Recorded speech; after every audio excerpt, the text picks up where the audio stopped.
Welcome to the party, pal. You're from the neighborhood Master Chaos, back with you once again for part 4 of Andy Milligan Mania. Of course, that is when we dive balls deep, and yes, that is a poor choice of words, into the Dungeon of Andy Milligan box set here from Severin Films.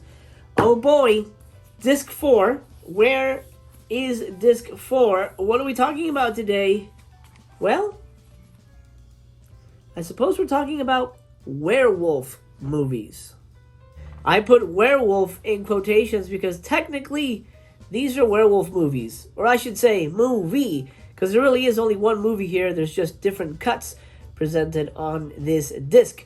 Hooray for me, I had to watch both versions of the worst werewolf movie ever made. The worst. Listen to me. The worst werewolf movie ever made. There's nothing worse. Nothing worse. All the Howling 6, the one that's like the hillbilly rednecks, that's a better movie. And I hate that movie. That's a better movie. The biggest issue with this movie is that it's boring. That's right. It is painfully boring. So boring. Okay. Let's dig in to, I guess here's what we'll do. Let's start with the longest version of the story, and that is, of course, his most famous title. Well, I can't say his most famous movie, but his most famous title. That's The Rats Are Coming, The Werewolves Are Here from 1971. That's right, that's the title of the movie. The Rats Are Coming, The Werewolves Are Here. By the way, the rats never come. They never come.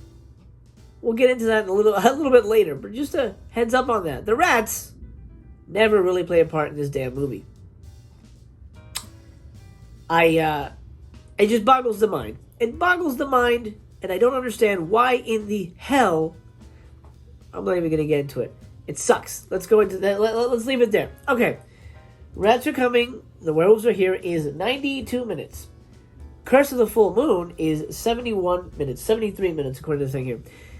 What is the difference? Well, Curse of the Full Moon is Andy's director's cut. That is the official movie he shot, first time around. Here it says, in spine-chilling, sadistic suspense. Completely inaccurate. No suspense. The movie stars Hope Stansbury, which is a Andy Milligan regular. Also, Berwick Collar is in this. He's the lead in Nightbirds. He plays the hunchback, mongoloid. There's always a hunchback or a mongoloid character in all of these goddamn movies, except Nightbirds. But here he is in almost a thankless role as a mongoloid brother that you barely see in the movie. Anyway, don't worry, there's a hunchback in this one, so you guys can relax. Written and directed by Andy Milligan. Curse of the Full Moon was the original cut. Then I guess Mishkin, his producer, said, make it longer, add rats, because you can't have a werewolf movie without fucking rats, right? So then he added, a little under 20 minutes to make The Rats Are Coming, The Werewolves Are Here. Was it worth it? No! No, it was not. At all. At all. So let's begin with Curse of the Full Moon. This is the original director's cut, 73 minutes. Now, this is apparently has been lost for a while. This is presented on this disc in 2 different versions. You can get it with the original audio only, or you can get it from the mixed down audio from The Rats Are Coming, which means no music for the audio only track, no sound effects, none of that stuff that was really only done for the Rats Are Coming version because nobody saw this version. So I opted for audio only. I wanted the purest version of the original director's cut. So it makes for kind of dry watching because it really is just the dialogue. And I gotta be honest, the audio sucks. It's very muffled. They talk, very fast. It's all accented because this is one of his British films. It was hard I had to turn on subtitles to figure out what the hell was happening. Curse of the Full Moon. What is happening? This concerns the Mooney family. Get it? Moon? They're werewolves? Ha ha ha. What a clever young boy you are, Mr. Milligan. Curse of the Full Moon involves the Mooney family and their struggle to survive. They have sent away the youngest daughter to learn medicine. She's just come back from medical school, and she surprises the family with the fact that she's married. Now, her father doesn't approve. Her whole family doesn't really approve of her new husband because he doesn't know about the family curse. The whole fucking movie, at least I would say the first hour and 10 minutes, is the same conversation over and over and over again. Why did you get married? Father didn't approve. Oh, but I love him. You can't marry her. You don't know about this family. Oh, but I want to be with her forever. Daughter, I don't approve of this marriage. Why did you lie to me? You told me you'd come back and take care of the family. Oh, but I love him, Father. The same scene over and over and over and over and over again. Over and over and over and over and over again. When I say this is not a horror movie, I'm not joking. I'm not joking.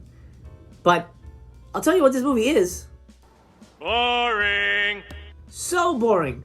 Now, I thought Nightbirds was a little dull, but the dialogue in Nightbirds really kept me going. And the ending, of course, made up for it. Here, dialogue sucks. Acting sucks. The directing sucks. It just, overall, is a big piece of suck pie. So boring. Oh, the werewolves, you're asking. Where are the werewolves? It's a good question. Where are the werewolves? Well, they make an appearance in the last 10 minutes of the movie. You gotta be fucking kidding. The last 10 minutes of the movie is a werewolf movie. And when we see the werewolves, they're the shittiest thing you could ever imagine. They're so shitty, it hurts my heart. So bad, so awful. So awful, and so stupid. And, to top it off, Andy is apparently having spasms while directing these scenes because the camera's jumbling all over and it's so erratic, you can't tell what the fuck is happening.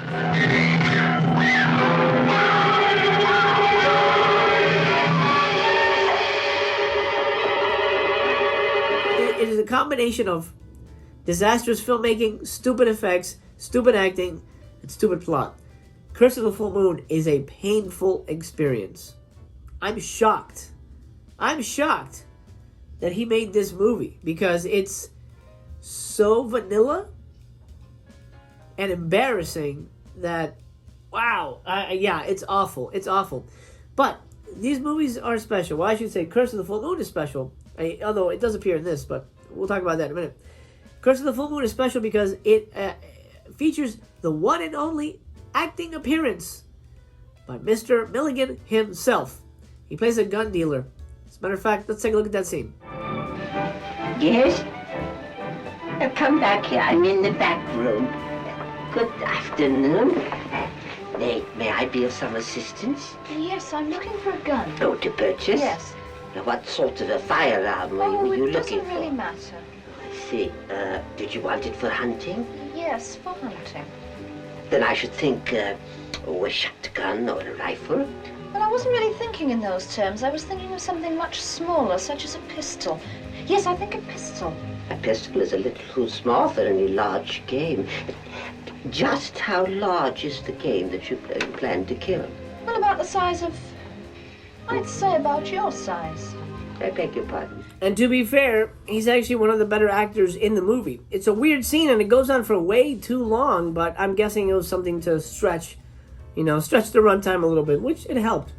But it's interesting to see him in there, and that definitely makes this movie stand out a little bit from the other ones because it actually has the Milligan presence. But coupled with a dull storyline, a little incest twist at the end, a scene where they're sitting around the table having tea, and they're obviously drinking out of empty teacups. Why can't you just put liquid in it? Why can't you just put liquid in it? What the hell's wrong with you? Cut. There's no tea in this teacup, guys. Get some fucking water so we don't have to pretend we're drinking tea. What are we doing? Are we putting on a play? Put tea in the teacups.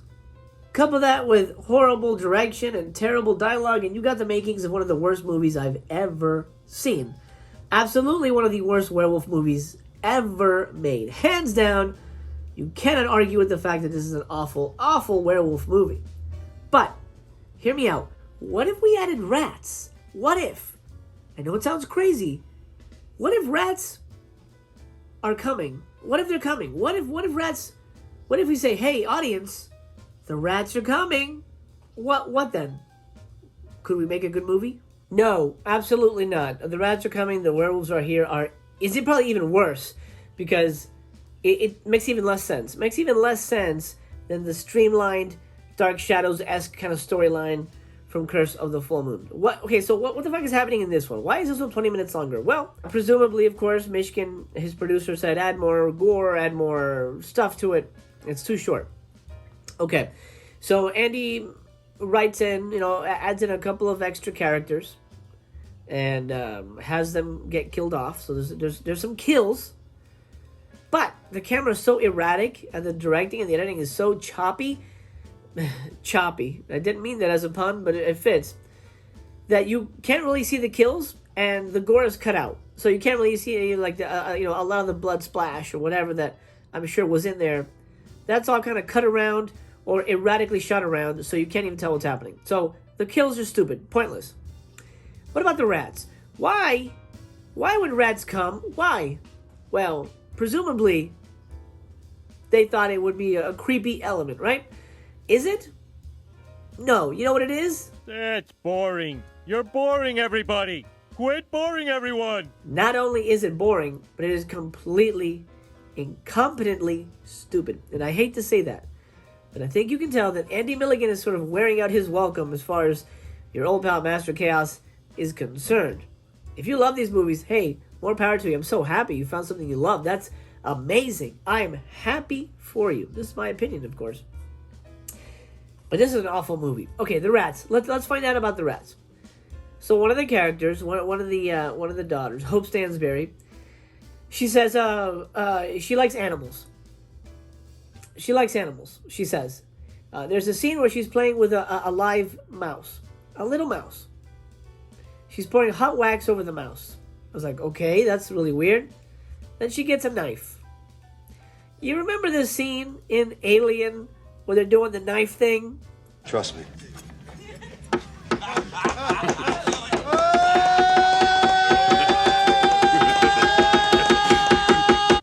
She does that with a mouse, a live mouse, on camera, and she stabs it in the head. I repeat, this movie features the stabbing of a live mouse. They kill a mouse. Then, it's still alive, by the way. She gets a hammer and a nail. Then it cuts away. But I promise you that they shot her driving that fucking nail into that mouse. They just cut it out and said, you know what, that might be too much. But I promise you that happened. I'm sure that they already stabbed it in the fucking head. So they kill an animal in this. Already, no. No thank you, movie. Fuck you. That's stupid. Not worth it. Not worth it. It's never a reason to do that. Awful. So her little pet mouse dies. What does she do? She goes to a local pet shop that's run by the strangest character I've ever seen in a movie ever. Half of his face is like Freddy Krueger. The other half is like a mouse. He's like a mouse man. Ah, Miss Mooney, delighted to see you. And what brings you into the city, and on such a fine day? I'd like some rats. Ah, then you have come to the right place. Anyway, while she's there, she says, "Hey, I need some more friends. I need some more little cuddly friends. My pet mouse died." And the guy says, "Oh, I've got some flesh-eating rats. You know that I feed homeless ladies to. I feed homeless ladies to them. They eat people, so you just gotta be careful." And she's like, "Oh, I love it. I'll take them. So I'm thinking, okay, so I guess maybe the rats are gonna eat the werewolves. That's gonna happen. Why establish that they're flesh fucking eating rats if they're not gonna eat anybody, right? Right. She takes them home. She's looking at them. Oh, I love you. You guys are so cute. I'm gonna give you names. Oh, you're Sally, because have a cute little face. I hope you're a girl. Then she takes one of the rats out. A rubber rat. This is the same thing with the empty teacups. Just stupid choices. She takes out a rubber rat. She's playing with it. It bites her. A rubber rat. She goes, "Ow, how dare you? That's it, you're going back." The next scene, she goes back to the pet shop. "Hey, I don't want these anymore. These are flesh-eating rats. I don't want them anymore." "Oh, too bad. I told you that they were rats that bite and eat people. So, sorry, they're yours." And so she kills that guy. Presumably sets fire to the store. And that's it. Let me remind you the title. The rats are coming. That's it. That's all the rats. They never come, guys. They never come. You gotta be fucking kidding. They never come. That's like calling Ghostbusters Zombie Cab Driver. What the fuck, man? Why title the movie that if it has nothing to do with rats? It's stupid. You know what? I know I'm harping on it, but it's just one of those things, one of those elements that just rubs you the wrong way. And it didn't need to be here. It had nothing to do with werewolves. Add more werewolf shit. It's a werewolf movie. You know how much extra werewolf shit there is? Zero. Zero. The producer said, add more action. What do we get? Rats. Zero werewolf action. That's right. The same amount of werewolves in the original director's version.